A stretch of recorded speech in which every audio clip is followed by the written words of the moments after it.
It has been a big summer transfer window so far for the Prem. We have seen a lot of big moves go down. Lenny Yoro and Joshua Zirkzee to Manchester United, Ricardo Calafiori to Arsenal. These are all looking like good moves, but let's talk about the other end of the spectrum. Let's go ahead today and take a look at some of what I believe to be the worst Premier League signings, summer signings so far this offseason, or maybe most sus Premier League signings would make more sense. It's impossible to say which of these are going to work out, which ones are not. So these are the signings that personally I don't see working out. And we're going to start off in Wolverhampton. Wolves have brought in Jorgen Strand Larsen from Celta Vigo. He is a big Norwegian target man, but not that big Norwegian target man. And look, yes, he did score 13 goals last season for Celta Vigo, but he underperformed. His XG and his stats were not great. Let's take a quick look. So he had an XG of 14.5.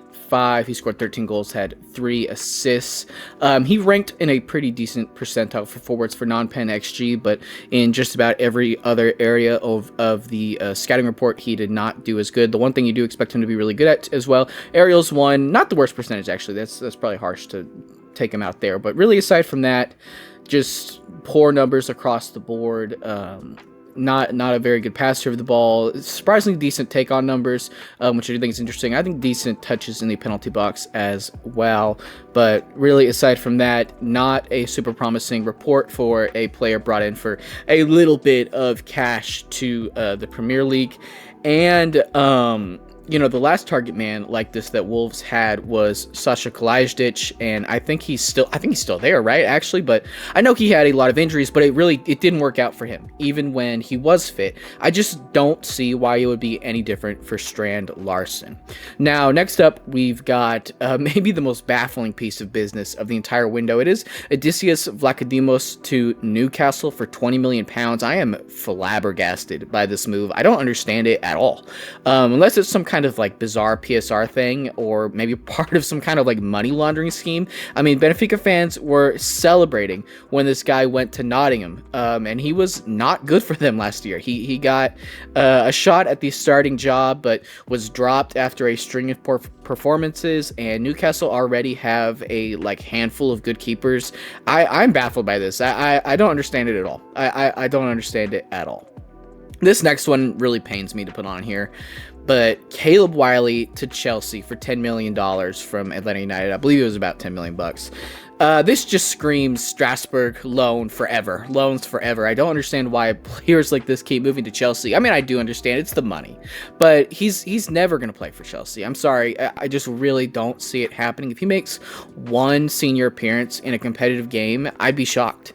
They already have a bloated squad, and it just gets bigger, but surely he'll move on loan this season and probably the rest of the time at the club, and it's a shame. He's a really talented young attacking wingback, but we are talking about a guy who has 1 goal and 1 assist in Major League Soccer this whole season. He's good, but I don't think he's good enough to make it at this level. Maybe he'll pop off in France or wherever he ends up going, but I just have a hard time seeing this working out. I think he's going to be the next in a long conveyor belt of players brought into Chelsea to just end up rotting on loan or on the bench until he probably moves back to Major League Soccer. But I do really hope that this one works out, but I just have a hard time seeing it happening.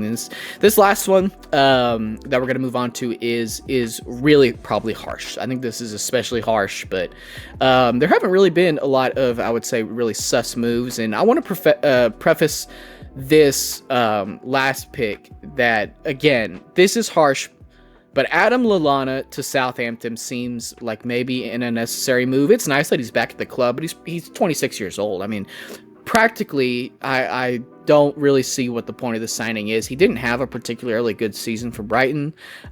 He had the 1 assist all year long to show for it, and I don't know how much he's going to play. It may not really matter, but this is just not a very exciting signing to me for a club that really do need to make some exciting signings. They are definitely short-staffed compared to a lot of other Premier League teams. I think they have one of the weakest rosters in the division, and I don't necessarily think this helps them.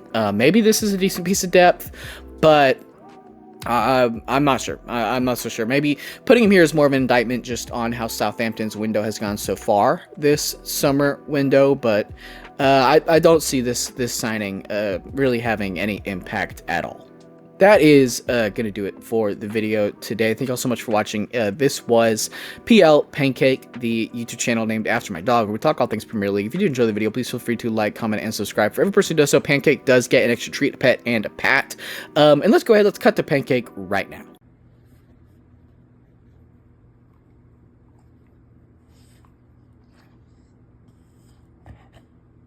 What's up, Pancake? What are you up to? What's up?